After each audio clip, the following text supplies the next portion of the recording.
저희 교회에 양육과정이 있죠. 새가족 성경 공부가 있고 그 다음 과정은 기초교리반이라고 하는 과정이 있습니다. 그리고 그 다음 과정이 예수님의 사람이라는 과정이 있죠. 그 과정에 10단원에서 배우는 내용이 사랑으로 사는 사람이라고 하는 내용이 있습니다. 제가 정확히 기억은 안 나는데 한 2기 때쯤 된 것 같아요. 지금이 4기 때니까 집사님들과 함께 이렇게 진도를 나가고 있는데 제가 여쭤봤습니다. 사랑이 뭐라고 생각하십니까? 사랑이 뭐라고 생각하십니까? 어떤 사람은 희생이다. 어떤 사람은 사랑은 십자가입니다. 사랑은 날마다 보고 싶은 것입니다. 생각나는 것입니다. 또 어떤 분은 사랑은 아무나 하는 게 아닙니다. 참 다양한 이야기들이 나왔단 말이죠. 근데 그 중에서도 가장 기억에 남는 답변이 한 가지 있습니다. 사랑이 무엇입니까? 사랑은 동사입니다. 라고 얘기하더라는 거예요. 사랑은 뭐라고요? 네, 오늘 설교 제목이 되겠습니다. 그 답변을 듣고 무릎을 딱 쳤습니다. 맞다. 사랑은 동사구나. 가치를 규정할 수 있는 그런 명제의, 그런 성질의 것이 아니다라고 한다는 거죠.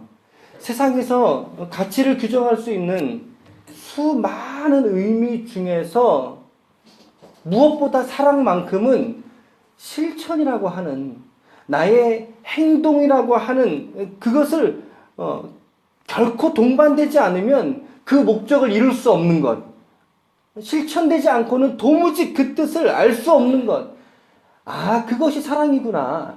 그래서 사랑이 동사구나 라고 하는 깨달음을 얻었습니다. 세상에는 수많은 사랑에 대한 질문들과 또 답변들이 가득합니다. 우리의 삶의 주변에 가득하단 말이죠. 오늘 본문의 말씀은 우리가 너무나 잘 알고 있는 이 사랑이 얼마나 위대한 것인가, 우리가 추구하는 은사와 또 믿음과 소망들, 그것들을 그것되게 하는, 우리가 추구하는 은사와 믿음이나 소망들, 그것을 그것되게 하는 궁극적인 원천이 있다면 그것이 바로 사랑이라고 하는 것입니다. 사랑이다라고 하는 거예요. 우리 1절부터 3절까지의 말씀을 한번 읽어보겠습니다. 시작. 내가 사람의 방언과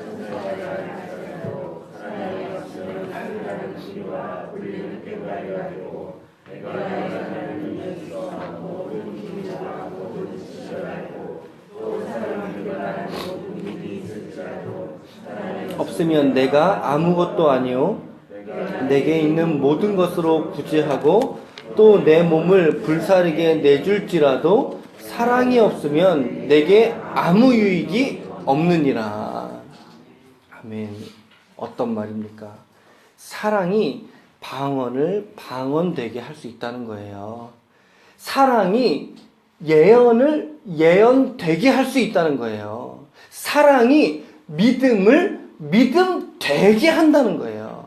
즉 사랑이 없는 은사들은 전혀 유익하지 않다는 거죠. 물론 그 은사들이 있어요. 은사들을 통해서 누군가는 기뻐할 수 있습니다. 누군가는 기쁨을 누릴 수가 있어요. 그 은사를 통해서 교회와 또 그리고 성도들을 건강한 믿음들로 세워갈 수 있거든요. 예, 있습니다. 그런데 정작 그 은사를 소유하고 있는, 그 은사를 받은 이에게는 그의 은혜에게서부터 멀어질 수 있다는 거예요. 정작 은사를 가지고 활용을 하여서 또 다른 지체와 교회를 세울 수는 있다고요. 유익을 줄 수 있어요. 그런데 정작 그 은사자에게는 그 은혜에게서 멀어질 수 있게 한다는 거죠. 은사를 받았다고 하는 이들이 스스로 몰락해가는 것을 우리가 자주 목격하는 이유가 바로 이 지점이라는 것입니다. 그 중심에 하나님께서 아들 그리스도를 통해 보이신 그 사랑의 본질이 그 은사 가운데 나타나고 있지 않기 때문에 오히려 그 은사가 이제는 자기 중심적인 은사가 돼버린 거죠. 은사자 중심에 자기의 이익이나 자기의 명예가 그 은사 속에 나타나기를 기대한다는 거예요. 그의 이름을 은사 속에 떨치려고 하는 미혹에 앞서 넘어지기 때문에 오히려 그 은사자가 은사는 행할지라도 사랑이 없는 은사 때문에 넘어지는 경우를 보게 된다는 것입니다. 여러분, 우리가 은사를 사모하는 것 중요할까요? 안 중요할까요? 그렇죠. 중요합니다. 사실 너무나 중요한 거예요. 은사 있어야죠. 성령의 열매, 성령께서 주시는 은혜의 은사들이 있어야죠. 지혜의 은사 있어야 되지 않겠습니까? 지식의 은사 얼마나 소중하겠습니까? 말씀을 말씀으로 깨닫는 그 은사가 왜 필요 없겠어요? 믿음의 은사가 왜 중요하지 않겠습니까? 그러나 그 은사들이 반드시 무엇과 함께 가라고요? 예, 사랑과 함께 가시라는 거예요. 사랑과 함께 가는 은사일 때 비로소 그 은사가 은사로서 바르게 실천되고 실행되고 참된 의미를 그 사랑 속에서 발견할 수 있다는 거죠. 은사를 은사되게 하는 것이 바로 사랑에 달려 있다는 것입니다. 자, 그러면 그 사랑의 특징을 무엇이라고 소개해주고 있습니까? 우리 4절부터 7절까지도 같이 한번 읽어보겠습니다. 시작. 사랑은 오래 참고 사랑은 온유하며 시기하지 아니하며 사랑은 자랑하지 아니하며 교만하지 아니하며 무례히 행하지 아니하며 자기의 유익을 구하지 아니하며 성내지 아니하며 악한 것을 생각지 아니하며 불의를 기뻐하지 아니하며 진리와 함께 기뻐하고 모든 것을 참으며 모든 것을 믿으며 모든 것을 바라며 모든 것을 견디느니라.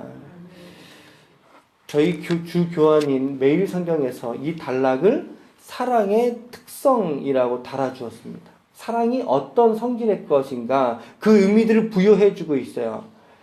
한마디로 말하면 사랑을 뭐라고 말하는 거죠? 지금 아니하며 반복되고 있죠. 아니한다. 뭐라는 말입니까? 사랑을 한마디로 표현한다면 사랑은 권리 포기다. 그렇죠? 사랑은 권리 포기라는 거죠. 보십시오. 오래 참으라고 말합니다. 타인을 향해서 온유하라고 말하고 있지 않습니까? 나도 내 성질이 있어요.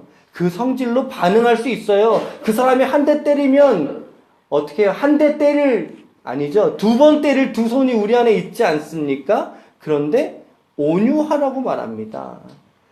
내가 그 사람 앞에서 나의 유익을 구할 수 있어요. 100원 주고 1000원 구할 수 있다고요. 그런데 그 이기심 버리라고 말합니다.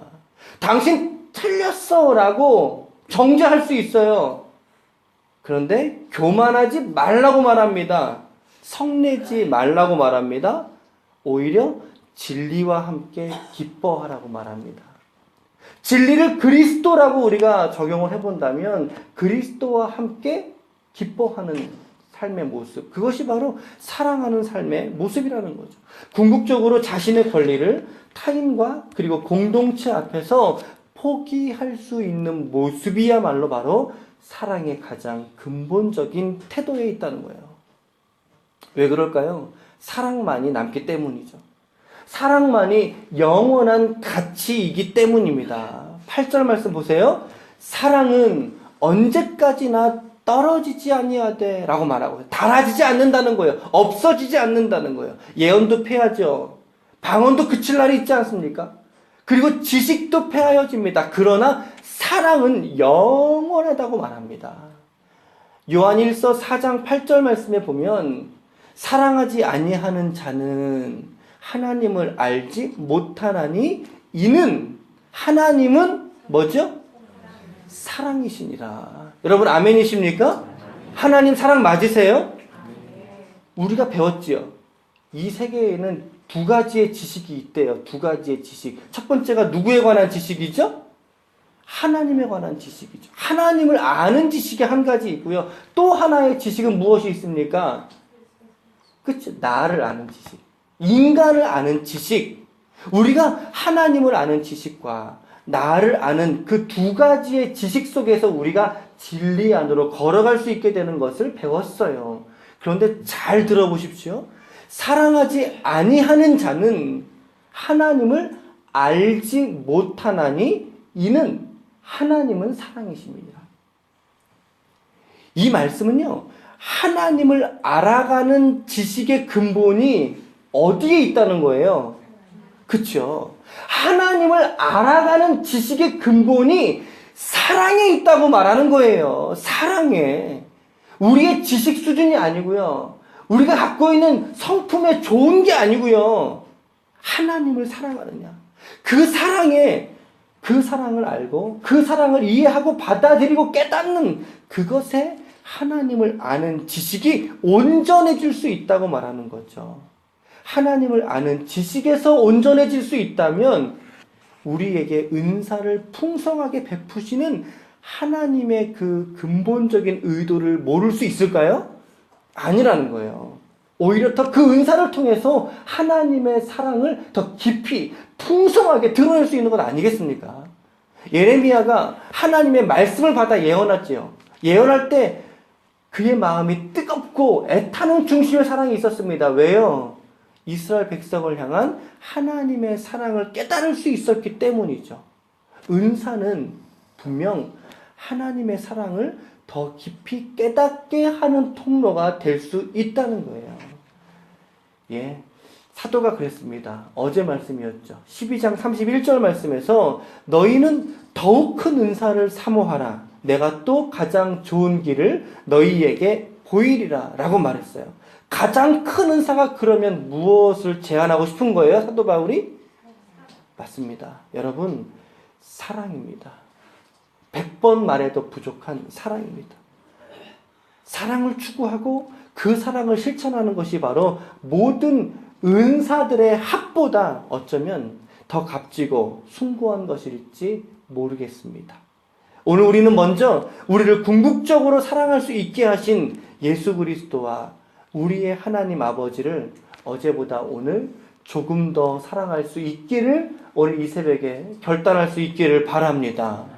그리고 사랑은 곧 용서와 관련이 될 수 있지요. 용서하는 삶을 실천하는 하루가 되시길 바랍니다. 예, 사랑의 결론은 언제나 용서와 화해 그리고 영혼들을 향한 연민에 닿아 있다는 것 여러분 잘 아시죠? 아직까지 용서하지 못한 가족과 지체가 내 주변에 심지어 교회 안에 아직 있다면 그를 향한 나의 이 권리를 포기하셔야 됩니다. 그의 관계의 주도권을 내가 가져오길 원했던 나의 권리를 예수님이 보이신 그 십자가의 그 원형의 사랑의 모습 그거 있잖아요. 그 사랑의 모습 속에서 이제 내가 내어놓아야 합니다. 그리스도의 사랑을 갖고 그 영혼을 품을 줄 알아야 된다는 거죠. 사랑도 내가 하는 게 아닌 거죠. 그리스도께서 내 안에 충만하게 계셔서 오히려 그분으로 인하여 감당할 수 있게 되는 것이 바로 사랑인 것 같습니다. 성경이 말하는 사랑은 세상이 말하는 사람 좋은 윤리를 말하는 건 아닙니다. 윤리 그 이상의 가치를 숨겨놓고 있죠. 십자가 속에. 그래서 이건 역시 계시인 것 같아요. 그것을 보이신 것이 바로 십자가의 그리스도의 사랑인 것 같습니다. 오늘도 우리의 사랑과 또 용서를 기다리고 있는 영혼들이 우리 주위에 있다면 오늘 기도를 통해 섬겨주시고 더 나아가 구체적인 사랑과 용서의 실천으로서 하나님 앞에 크신 영광을 올려드리시는 거룩한 종들이 다 되시기를 예수님의 이름으로 축원합니다. 아멘. 기도하시겠습니다.